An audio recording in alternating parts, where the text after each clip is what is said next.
take a look at problem 50, and we're also going to extend it for a little bit. So we have our function y is equal to x squared plus 2. That's graphed down here. We're looking for our area from 1 to 5, and then we're dividing it into 20 rectangles. So if you were to work this out, your x sub 0 would correlate to where you begin. Your x sub 20 would correlate to where you end. If you wanted, you could go ahead and write out what your x sub 1 was, which would be this plus your width of your rectangle. The width of your rectangle, that would be our delta x, would be our total distance, which would be 5 minus 1 divided by 20, which is 4 over 20, which is 1/5. So this would be 1 and 1/5. If you wanted to do x sub 2, then that would be 1 and 2/5. X sub 3 would be 1 and 3/5, and so on. So when we are looking for our delta x, we just figured that out right here. We need to put down our summation.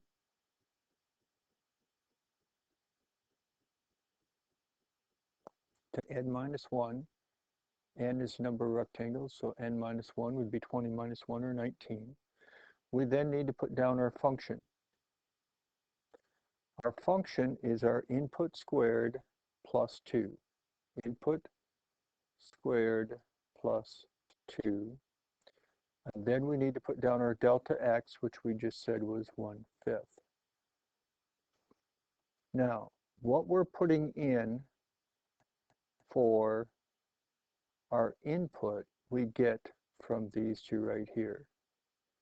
Basically, you want to think about that as a point, the x of 0, comma 1 as this point. And your input's 20, you get out 5.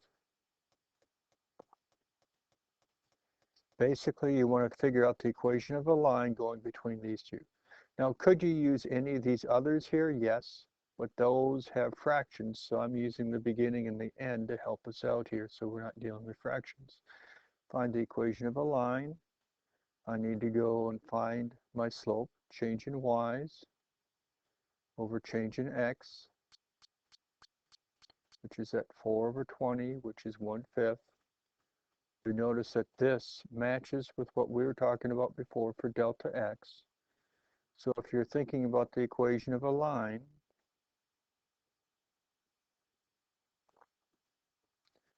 D is your y-intercept. That's what you get when you plug in 0. What do we get when we plug in 0? If you plug in 0, you get your 1. So what we have right here is what we're plugging in for our x. However, the variable that we're dealing with for our problem is k. So I'm going to go 1 over 5k plus 1 instead of x. So this helps you find out what you're putting in for your variable. Now, when you're looking for a right endpoint, the only thing that changes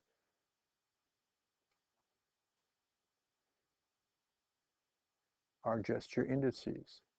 You start out with k being equal to 1 up to the number of rectangles. Nothing else changes. It's still the 1/5 here. It's still your function squared plus 2, because that's what you were given up here, input squared plus 2. And then what you're figuring or putting in for x is what we just figured out for that equation of the line. Goes right there. There's no difference between them. So if we look at this one, we have a parabola, 15 rectangles starting at 2 going to 7. So your x sub 0 always correlates to your beginning. Your x sub number of rectangles always correlates to your end. So your delta x,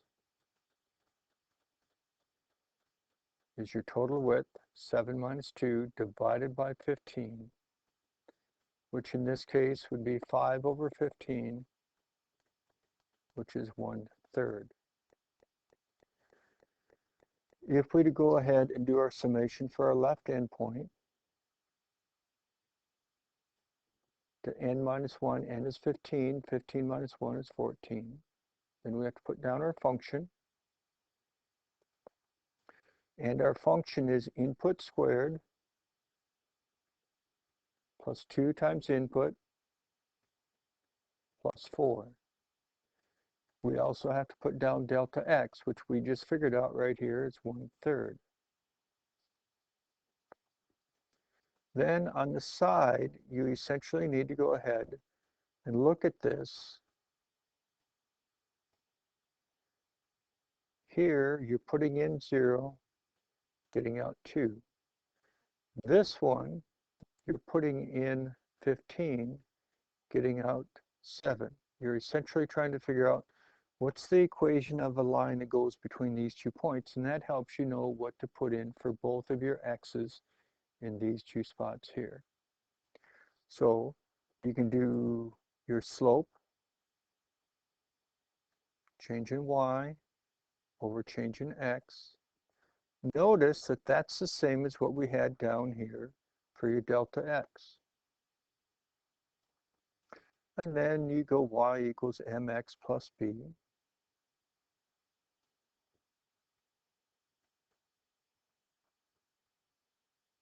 So y is equal to our slope of 1/3 plus b. Your b is what you get when you plug in 0. Well, if we plug in 0, we get out 2. This is what we have to put in for all of our x's. So we're going to go a 1/3, and our input here is k plus 2, and it's got to go in for each one of your inputs.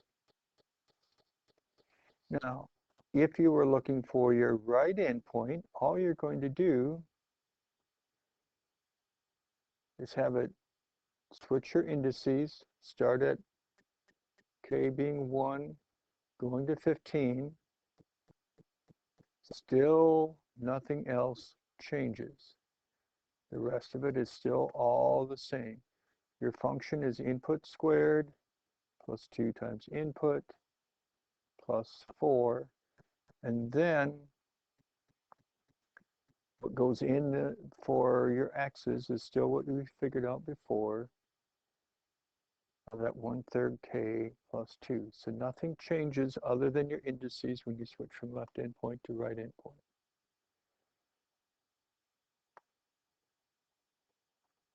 So what about this one here?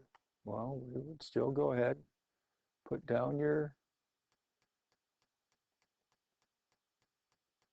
summation. We're using n rectangles, so it's going to go to an n minus 1 up here. Then we have to put down our function. Our function is this, 2 times input cubed minus 7 times input plus 5. And then we would still have to have our delta x afterwards. Just like what we did before for figuring out delta x, you have to go the end minus the beginning over the number of rectangles.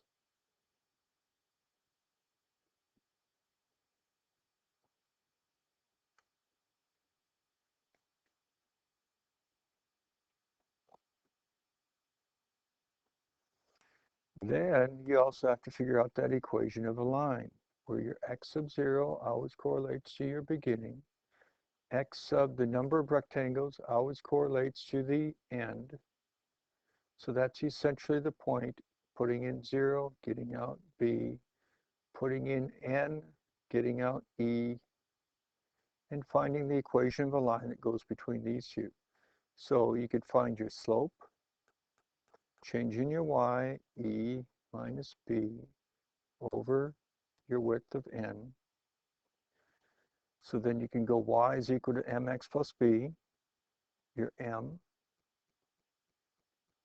times x. That's y equals mx plus b, where b is what you get when you plug in 0. Well, if we plug in 0, we get out big B.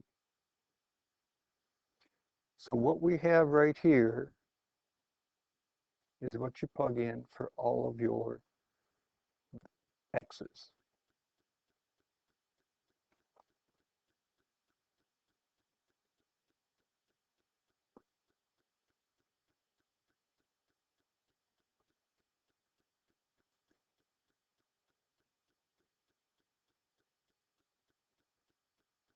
Now, if you were going ahead and then looking for your right endpoint, the only thing that would change would be your two indices.